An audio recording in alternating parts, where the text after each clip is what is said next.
Assalamualaikum warahmatullahi wabarakatuh. Seluruh bangsa dan setanah air, jumpa lagi di channel Jagat Luk itu. Semoga dalam keadaan sehat, tak kurang satu apa. Rahmah barokah salam Allah curahkan untuk kita semuanya. Kiai Haji Maduddin Usman Al-Bantani podcast dengan TIJ terkait dengan nasab Pak Alam. Ini bakal seru kalau podcast ini disimak oleh para habaib. Jadi pasti abang ireng ya, meradang, bahkan mungkin ada semacam rasa tidak enak, tidak suka, ancaman itu pasti ada ya. Mungkin dia akan marah atau ngamuk-ngamuk ya. Tidak tahu urusan sekitar bagaimana perjalanan tesis Kiai Haji Maduddin Usman Al-Bantani terkait dengan pembatalan nasab Pak Alawi. Dilihat dari kitab nasab, manuskrip, dan tes DNA. Tentu ini akan menjadikan sebuah momok terbaru, manakala TIJ dan Kiai Mat bersatu pasti ada gebrakan luar biasa. Kita simak videonya. Sekali lagi mohon maaf. Assalamualaikum warahmatullahi wabarakatuh. Saya ingin bertanya sebentar saja terkait masalah itu. Saya pernah mendengar dari orang yang menceritakan kepada saya terkait masalah nasab mereka, yang saya sempat menuduh mereka bahwa mereka bukan zuriyah Nabi, karena ada pernyataan begini ya. Mereka itu mengatakan bahwa datuk mereka yang bernama Ali As-Sakran, beliau itu muncul di abad 9, dan di situ beliau mengisbat nasab Ba'alawi ini melalui jalur mimpi. Apakah Kiai Imam selama ini menemukan akan hal itu, atau memang mereka punya jalur yakdatan bersama Rasulullah gitu? Karena kan mereka selalu begitu, bisa ketemu dengan Rasulullah tapi nggak ada yang jadi ahli hadis, nggak ada yang jadi perawi hadis. Jadi silahkan Kiai, saya udah banyak ngomong nih. Baik, Bung PJ. Ya, memang itu saya pertama kali bicara tentang nasab itu ketika awal daripada Sayyidina Syekh Abdul Qadir Al-Jilani radhiyallahu anhu di sebuah acara Majelis Wakil Cabang Nahdlatul Ulama di Kecamatan Tiga Raka. Itulah awal mula saya berceramah tentang nasab, tapi belum bicara tentang Ba'alwi, tapi masih bicara secara umum bahwa apabila sebuah klaim nasab itu tidak bisa dibuktikan dengan kitab-kitab nasab dan DNA, maka patut diduga bahwa nasab-nasab itu adalah nasab palsu.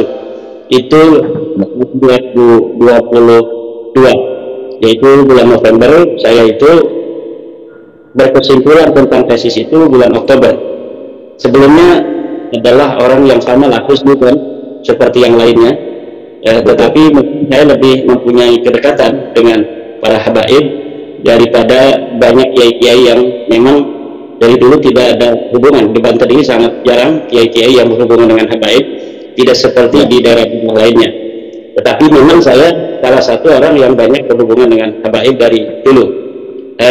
Itu memang pertama kali bicara nasab di Tiga Raksa itu di acara PMJNU.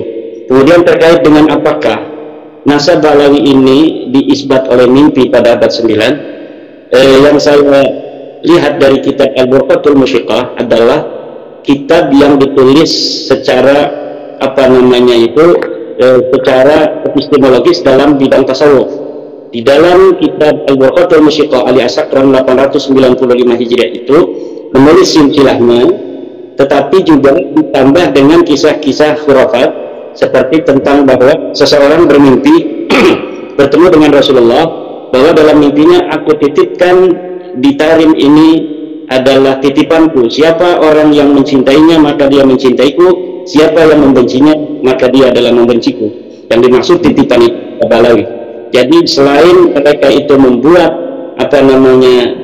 klaim nasab melalui kitab, mereka juga membuburi klaim-klaim itu dengan cerita-cerita khurafat, cerita-cerita spiritual yang mungkin akan bisa menarik banyak orang-orang awam di situ.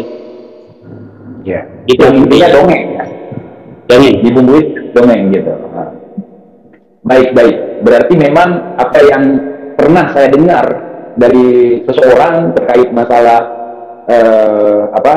isbat pertama nasab mereka di abad 9 itu berbau-bau khurafat ya. dicampur dengan cerita-cerita dongeng, dikemas, dibumbui, dipakein topping sehingga menarik, sama seperti kuburan. Jadi cerita itu yang saya perhatikan, Yai, itu hampir sama cerita mereka semua. Dan sekarang pun mereka ketika ngamen di panggung-panggung, mereka tetap membawa cerita itu. Datuk mereka umur 7 tahun mengimami sholat, bahkan dalam satu rakaat bisa menghatamkan Al-Quran, dan itu mustahil. Kalaupun ada imam seperti itu, maka imam itu harus ditegur, harus pakai perasaan, karena ada makmum yang tua, makmum yang sakit-sakitan di belakang, kan nggak boleh. Imam itu egois gitu, nggak boleh. Menurut yang diajarkan oleh guru-guru kita di Aceh, gitu. Walaupun suara kita bagus, walaupun kita fit, itu kita harus pikirkan makmum kita di belakang.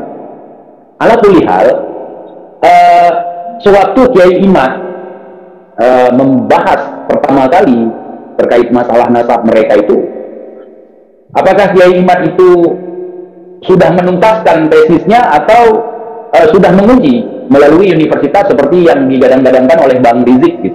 Karena kan sekarang mereka itu ngajak diskusi di Rabithah Alawiyah. Yang jadi pertanyaan saya, Yai, sejak kapan Rabithah Alawiyah itu jadi universitas? Jadi mereka bilang tesisnya itu tidak bisa dikatakan tesis atau dilabelkan sebagai tesis kandang kebo karena belum diuji universitas. Nah, kemarin ketika Kiai Imad diundang ke Rabithah Alawiyah, Kiai Imad nggak mendatang, mereka klaim bahwa Kiai Imad Al-Kaburi. Sedangkan menurut akal sehat saya, Rabithah Alawiyah kan bukan universitas. Nah, jadi Kiai Imad kemarin dituduh sebagai orang yang membuat tesis di kandang kebo, kok sekarang malah nguji tesisnya di kandang kambing. Dan saya nggak setuju seperti itu. Saya nggak setuju kalau Kiai Imad datang ke Rabithah itu, karena nggak ada hasilnya, karena bukan universitas. Maaf cakap, seperti itu menurut pemikiran saya. Apakah sekarang ada yang coba melobi Kiai Imad di belakang layar atau bagaimana? Ya, tesis itu ada tesis akademis untuk menjadi syarat seseorang meraih gelar S2. Seperti saya ini, S2-nya itu bidang ilmu tafsir dan hadis di Institut Ilmu Al-Quran di Jakarta. Tesis saya, tesis akademis untuk meraih itu tentang Syekh Nawawi wa Kitabuhu Marah Labid, yaitu tentang tafsirnya Syekh Nawawi Tanara yang bernama Tafsir Marah Labid. Nah, itu namanya tesis akademis untuk meraih gelar S2, Master of Art atau Master Agama kalau di Institut Ilmu Al-Quran Jakarta. Ada lagi tesis filsafat, yaitu filsafat dialektika Hegel, di mana ada yang namanya tesis, sebuah kesimpulan proposisi yang ilmiah, yang berbasis dengan langkah-langkah ilmiah, pengumpulan data, kemudian pengolahan data, kemudian analisa data, dan kemudian sajian data daripada apa yang telah kita teliti. Nah, itu adalah tesis dalam arti filsafat, sebuah proposisi. Kalau dalam ilmu filsafat Islam itu disebut dengan qadiyah atau bisa disebut dengan khabar. Nah, ini bukannya sebuah tesis yang dimaksud oleh banyak orang itu bahwa ini tesis. Itu maksudnya karena orang-orang itu orang-orang cerdas semua. Tesis itu tidak bermakna bahwa itu adalah sebuah syarat untuk seseorang meraih gelar S2. Betul. Seseorang itu kalau tesis itu ada sebuah kesimpulan ilmiah seseorang tentang sebuah hal yang dia teliti, itu disebut tesis. Atau nanti juga dalam beberapa kesempatan banyak yang mengatakan ini sebenarnya punya Kiai Imad ini antitesis, karena sebelumnya sudah ada tesis bahwa Ba'alawi adalah cucu Nabi. Kata saya itu bukan tesis, tapi itu hanya bermodal husnudzon belaka, karena selama ini tidak ada penelitian dari para peneliti yang handal bahwa pengakuan Ba'alawi sebagai cucu Nabi ini bisa dibuktikan secara kebenaran yang objektif. Kebenaran-kebenaran yang selama ini disajikan hanya kebenaran subjektif yang spekulatif, yang tidak berlandaskan oleh standar kebenaran ilmiah, di mana standar kebenaran ilmiah itu pertama dia haruslah bersifat logis, yang kedua bersifat empiris verifikatif.